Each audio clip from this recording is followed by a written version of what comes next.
খুলনা প্রকৌশল ও প্রযুক্তি বিশ্ববিদ্যালয়ের ছাত্র ও শিক্ষক কর্মচারীদের রাজনীতি বন্ধ সহ শিক্ষার্থীদের 4টি দাবি মেনে নিয়েছে প্রশাসন। খুলনা প্রকৌশল ও প্রযুক্তি বিশ্ববিদ্যালয়ে সেই বিষয়ে আরো বিস্তারিত জানাতে আমাদের সঙ্গে সরাসরি যুক্ত হচ্ছেন সহকর্মী আমিরুল ইসলাম। আমরা কথা বলবো তার সাথে। আমিরুল, ক্যাম্পাসের বর্তমান অবস্থা এখন কেমন দেখছেন? কমিটি যেই সিন্ডিকেট কমিটি থেকে যে সভার সিদ্ধান্ত এসেছে সেটি নিয়ে ছাত্ররা কতটুকু সন্তুষ্ট, কি বলছেন তারা?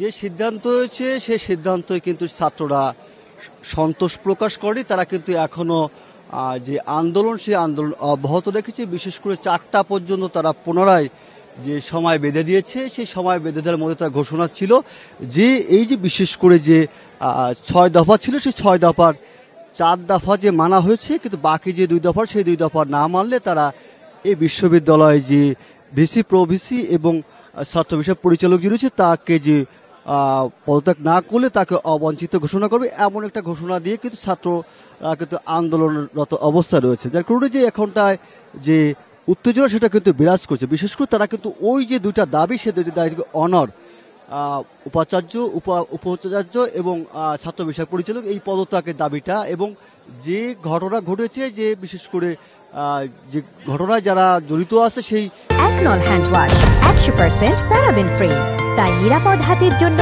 আস্থা রাখুন একনলে।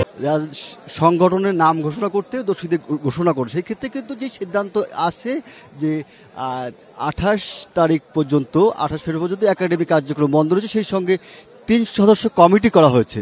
সেই 3 সদস্য কমিটি কিন্তু তদন্তপূর্বক ব্যবস্থা নেওয়ার পরবর্তীতে যে দাবি রয়েছে যে 4টি দিয়ে মানা হয়েছে সেটা পর্যায়ক্রমে তাদের বাস্তবায়ন করা হবে। বিশেষ করে যে ছাত্র রাজনীতি নিষিদ্ধ এবং যে সকল ছাত্র আহত হয়েছে তাদের বিরুদ্ধে চিকিৎসার ব্যবস্থা করা এবং যারা দোষী আছে তাদের বিরুদ্ধে ব্যবস্থা নেওয়া। সেই সঙ্গে থাকছে যে প্রশাসনকে তারা যে অবহিত করেছেন যে প্রশাসন যাতে ক্যাম্পাস এবং ক্যাম্পাসের বাইরের যে নিরাপত্তা বলয় সেই নিরাপত্তা বলয় যাতে যথাযথভাবে ব্যবস্থা নেয় সেটাও কিন্তু দাবির মধ্যে রয়েছে। বিশেষ করে শুধু ক্যাম্পাসে যে ছাত্রবাসে যে ছাত্র থাকা যে সংকট রয়েছে সেই কারণটা কিন্তু বাইরেও কিন্তু শিক্ষার্থীরা ক্যাম্পাসের বাইরেও অবস্থান করে। যার কারণে যে এই দাবি বাস্তবায়নের ক্ষেত্রে আন্দোলনরত শিক্ষার্থীরা তারা কিন্তু অনড় অবস্থান রয়েছেন এবং তাদের যে 4টা পর্যন্ত আলটিমেটাম বেঁধে দিয়ে রয়েছে, পরবর্তী সিদ্ধান্ত আসবে।